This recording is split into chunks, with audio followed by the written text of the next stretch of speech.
Just wanted to let you know a little bit about the Ciatti Company. So we're a brokerage of bulk wine and grapes around the world. We have 8 offices: Canada, France, Germany, South Africa, Chile, Argentina, and Australia.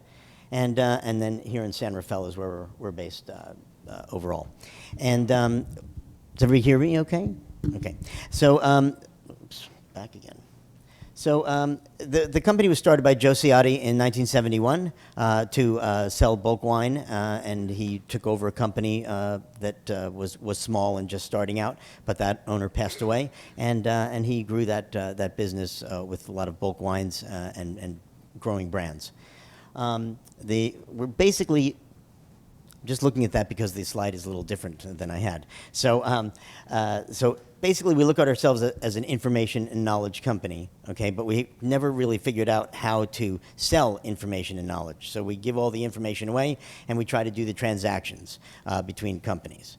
So there's about somewhere between 2 and 4% is our commission rate for putting together sales. It's paid by the supplier after the transaction is completely done and paid for. Okay, so it's a very simple, open book process. We also have a craft beer company called John Fearless, where we do the similar attitude for hops, malt, and used barrels for the craft brew industry. We also have, we try to show up in force because there's safety in numbers, except for me standing alone here. So we have Vic Gentis is here from South Africa. He covers South Africa, the UK, Holland, and other areas into Europe. And we have John White sitting there. He's my partner here in the company, based in California. But we also have Matt Tiedemann is in from Australia, and we have Dennis Strapp in from Canada. So if you have questions from around the world, any of us can help, okay? And there should be about 8 of us roaming around today, So basically, what I wanted to talk about was that, our feeling is it's really all bulk wine.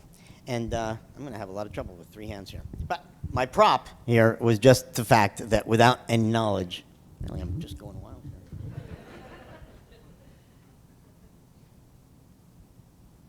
I really should do Lauren's job. That would be better. I'd have my iPad set and I'd be ready to go.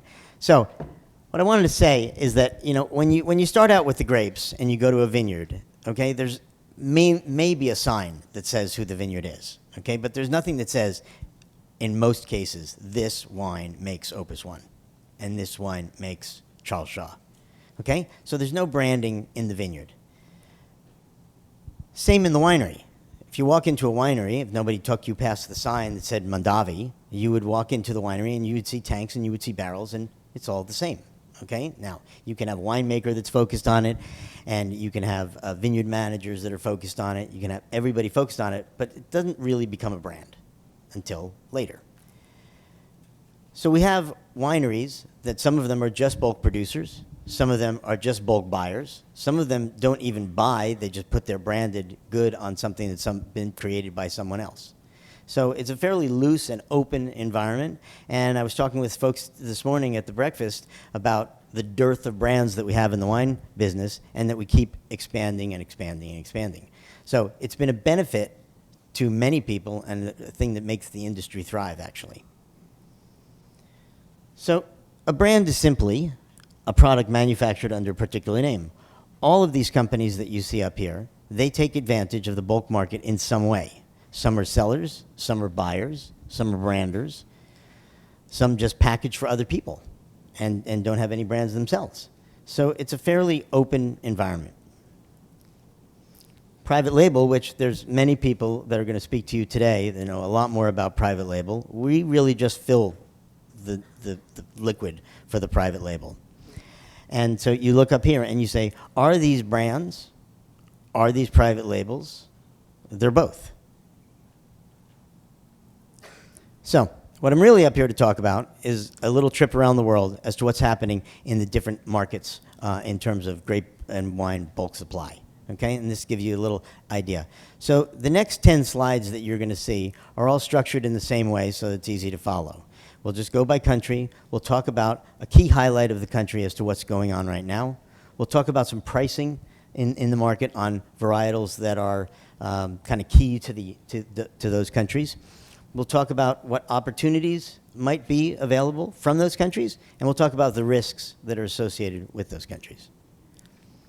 So Argentina.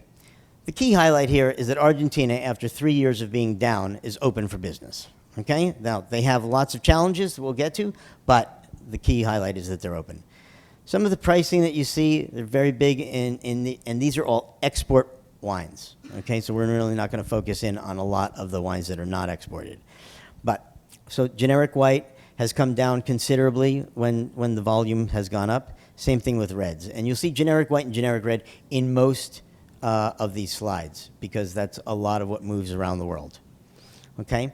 The Ciatti Company moves about 500 million liters of wine, or 120 million gallons of wine, between companies in a given year.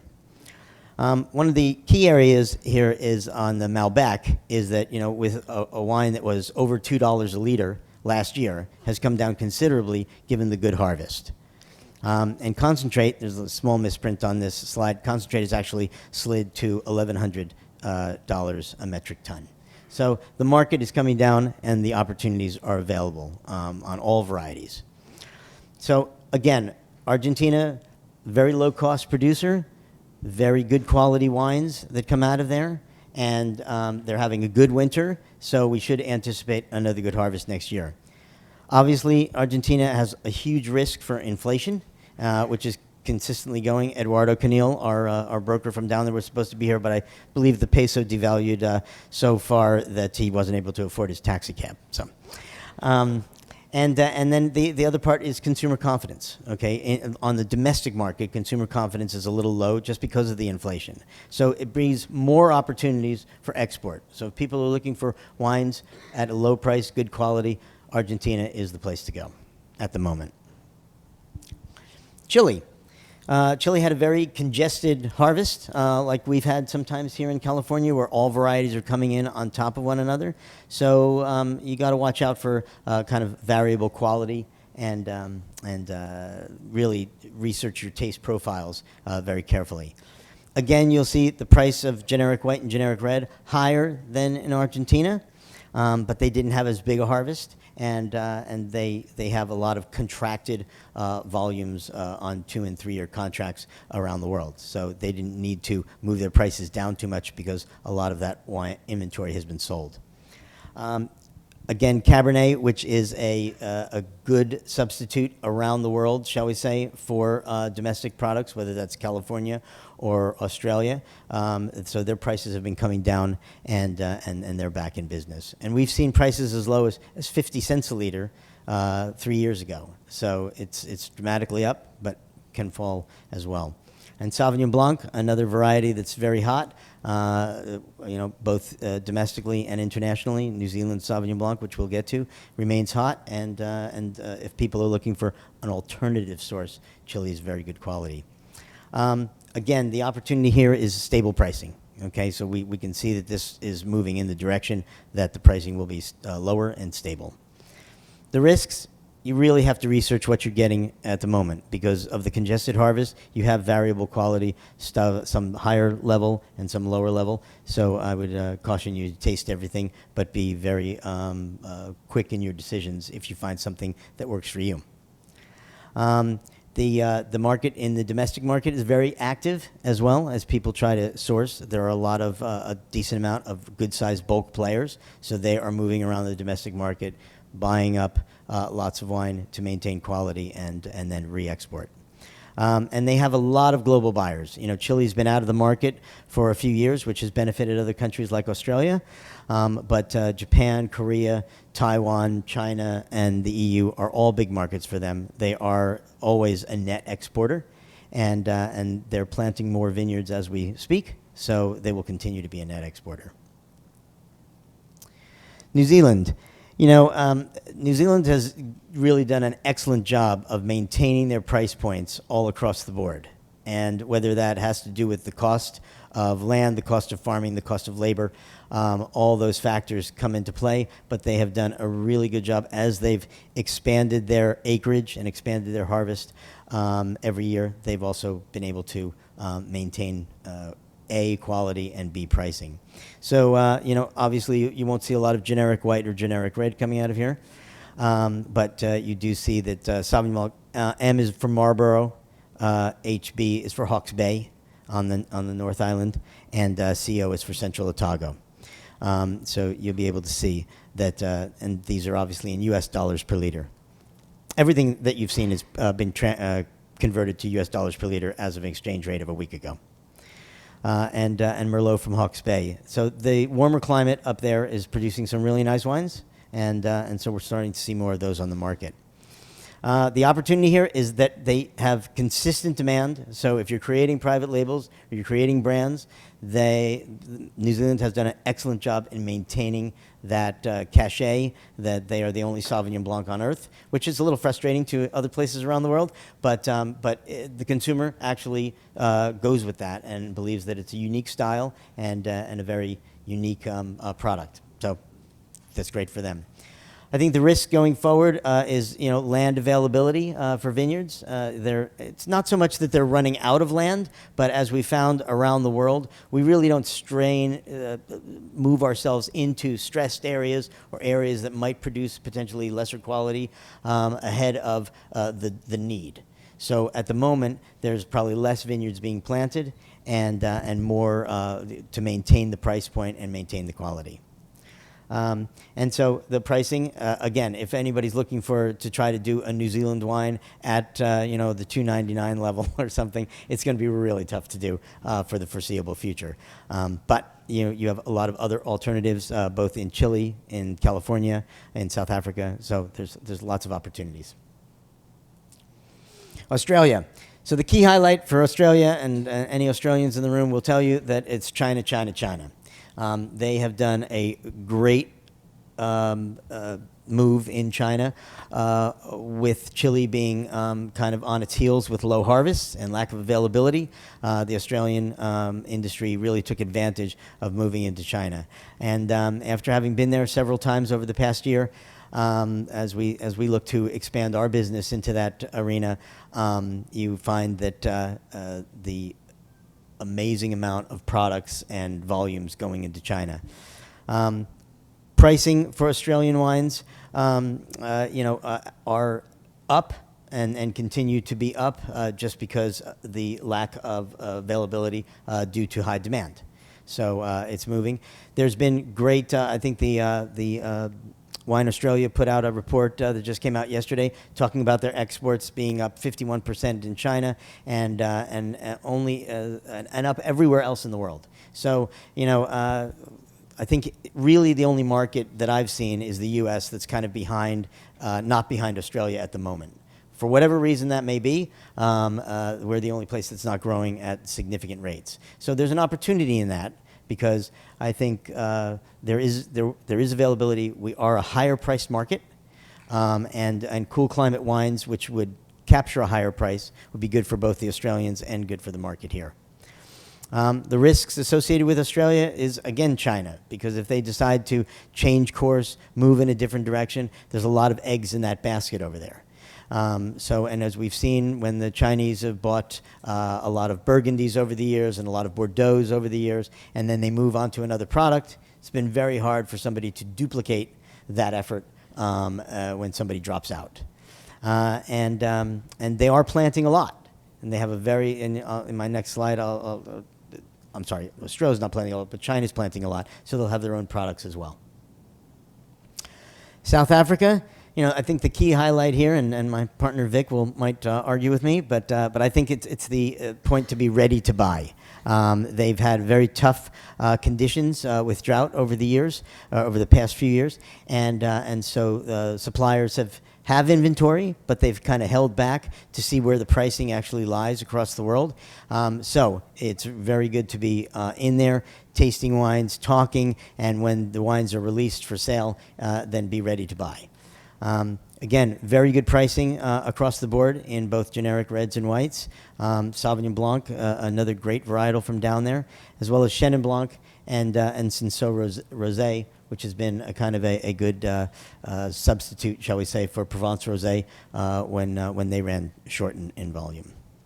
Again, low cost, high quality, but the risks even though they're getting rain this winter, and the catchments seem to be filling up, which is very positive. A little like here in California when we had a couple of years ago when the drought, and we talked about, well, do we limit what vineyards can use? Do we limit what consumers can use?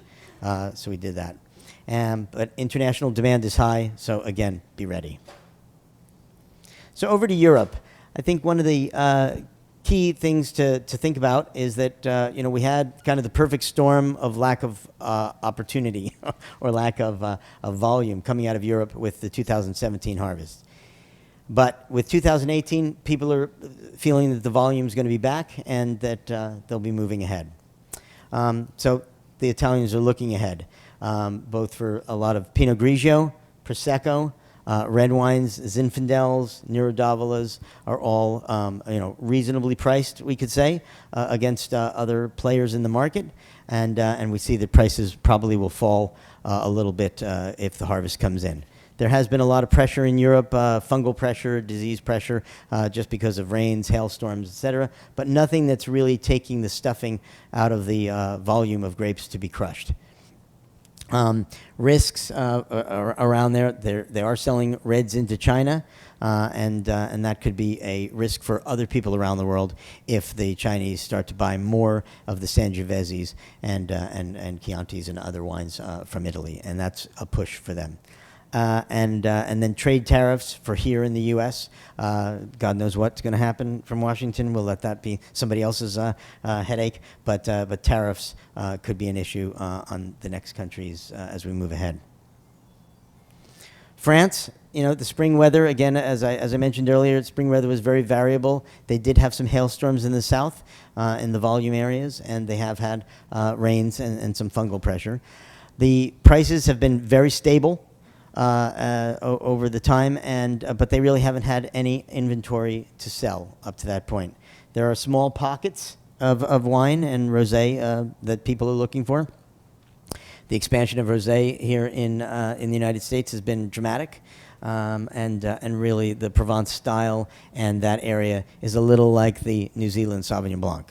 Everybody's going to try to get in there and do that, but seemingly this style and from France is what's desired at the moment.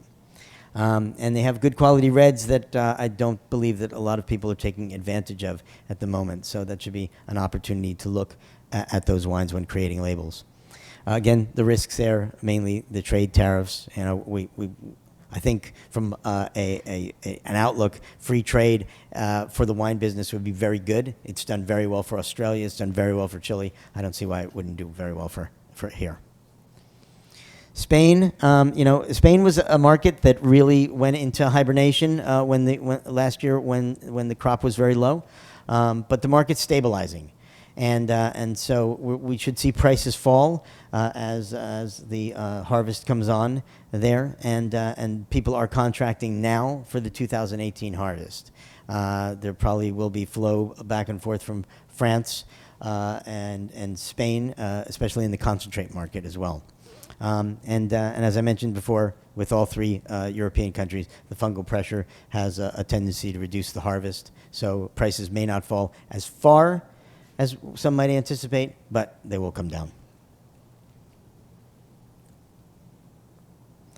So California, this is the one market I would say around the world where it's actually fairly sluggish, and we do have inventory. Okay, and why that is, that's a very good question. A lot of we drink our own products, obviously. Imports, while still 33% of what we drink, and we export about 16% of what we make. It's still a very sluggish market, especially in the reds that we see. So there's good supplies, ample supplies of Zinfandel and Cabernet available on the market. A lot of this may have to do with the premiumization of the mix of producers and going higher in price. Certainly we're selling a little less volume, or the growth in volume for the U.S. is not as big as it has been over the years. And I think, did I just shut this off? Now my presentation is really going to get good. Does anybody know how this goes on? Anyway, we can talk about California without that. just improvise. The pricing has stayed very stable because the question is, where's the buyer? So right now, we have a very slow market because there are no buyers. Every buyer last year is a seller today. Now, that could be, as I said, premiumization is a much smaller category. 70% of the grapes come from the Central Valley. If we're not driving high-volume brands, then we're going to have an oversupply coming from the valley. So that's really where California comes from. Not coming back on? It's okay. We'll move on to China. So, China, there we go. All right, did I miss anything? So since the opportunity is that we do have supply, the opportunity will be to create brands or increase the size of brands here grown domestically. Trade tariffs around the world seem to be the topic of the moment. Whether that's a real thing or just a negotiating point, who knows? But at the moment, I think it really has slowed down a lot of people making commitments for export of California wines. So, therefore, we'll just have to drink more. The only thing that could I think, besides tariffs, is if we have a large harvest. And there are kind of some mixed results coming out from people walking around vineyards, is that the harvest could be larger. Allied came out with a note that it could be 4.25 million tons. But I don't think that's to be too surprised. 4 million tons probably is the state of the California harvest, given the amount of acreage that we have and what those vineyards should produce. I think something to note when we talk about what happened last year in 2017 is that while the short European harvest might happen again, okay, it really was kind of a perfect storm of the three major countries losing a huge amount of volume. And they lost the equivalent of a California harvest. And there's no place else on earth that you were going to make up that volume. Australia had a decent harvest, but nothing bumper. California, again, had a decent harvest, but nothing bumper. Chile was down. Argentina was down. South Africa was down. New Zealand was average. So there's nothing to make up that loss, so volumes just declined. But even though prices went up, they didn't go up as high as we might anticipate. And that was because at some point, they get to the price point where it just doesn't matter. Okay? Nobody's going to sell anything, even if you drop it to the floor, because their tanks are full. So right now in California, the mode is let's free up some tanks because we've got another harvest coming in. So that's a risk. Did I miss? Oh, sorry. So I will just touch basically a little bit on China as a market, okay, and then we'll get to kind of an overall view of finishing up. But China has a lot of diversity to it and things that we're not exactly familiar with. They're planting a lot of vineyards, but they will blend wines in, their own wine in with somebody else's producers, and then it becomes Chinese wine. So they have laws that regulate that, but 5% blended Chinese wine can be a Chinese wine. They're a little distrustful of a lot of bulk wine that comes in that way, much more happy with brands or branded goods. So we are seeing people do something with what's basically a postage stamp size label, and it's just a little legal label for export, legal label for import. Says where it's from, says the volume, says the alcohol content and the vintage. Okay, and so it's a very legal label to do that. And then when it gets over to China, it can be labeled as they want with Chinese labels. But being that it was bottled in country of source, it's trusted that there's no fraud or additions being made to the wine by a producer in China. So that seems to be growing. They just call it the mini label or whatever. The label peels off and they send it down a labeling line. It's a little more expensive to do that. It's not as environmentally friendly, but it is more trusted. The other risk that everybody faces for branded goods over in China is that imitation is the greatest form of flattery. So when you go over there, you'll find more pinfolds, pine folds, or whatever they want to call it, with the same outlook. And while that is troublesome for the brand owner, it is the way that market works. And so it's something to be mindful of. So just to kind of close things up here, I just want to take a quick shot here and look at the global supply versus global demand. So as you can see, on an average production and consumption from 13 to 17, we had about 300,000 cases worth of product that was difference between supply and demand. In 2017, however, we saw that by dropping Europe out, we dropped down to where we were just about balanced. Obviously not balanced by country, but balanced by overall production and consumption.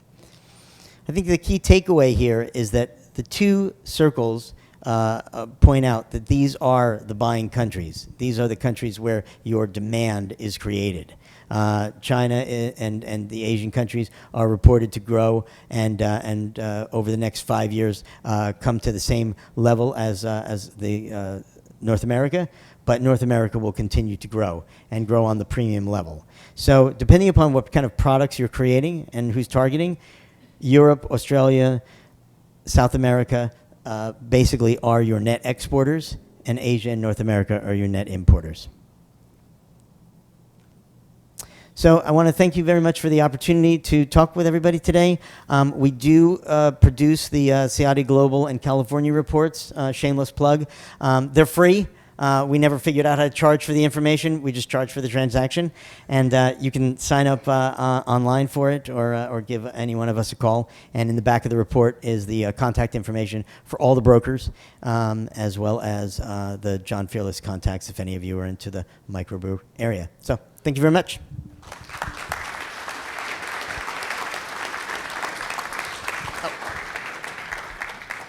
I have 3 minutes and 8 seconds left. Questions?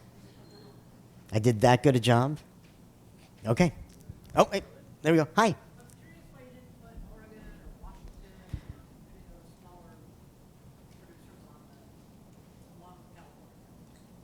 We could put that on there. There's very little a lot of branded goods come out of there. Very little in the bulk side that's coming out because those states up there are making their own product and shipping it in bottled goods mainly. There is some interest for wineries here in California for taking Washington and Oregon wines, but it's not a huge export state. Okay. Hi. I just want to know, on what do you base those prices? Is it on contracts that you've done that have just shipped? Is it sort of just market info, or how do you get to those prices? Those prices and what I did with so when you look in the report, you'll see a range of pricing, and I just took the average of the range of the pricing. But the range is created by transactions that have taken place over the last 2 months. Okay, so wines that have been contracted. Okay, but for shipment within that year. Okay, so that vintage of wine to be done. And we try not to make or break a market. We're trying not to project what the market would be. We're only trying to reflect what the market's going on. So, good question. Thanks. David, how are you? Good to see you. I noticed that most production years, global production is greater than consumption. And I just wondered where does the wine go? Year after year after year, there's a surplus. Is it going into tartaric? Is it going into concentrate? Or are those numbers included in consumption? Yeah. They're going off to concentrate or alcohol or other industries from that if they can't get rid of it. Other than that, and remember that your vintage is stretching across from multiple vintages as well. But yeah, it either gets burned or made into juices or something else. Okay, thanks very much.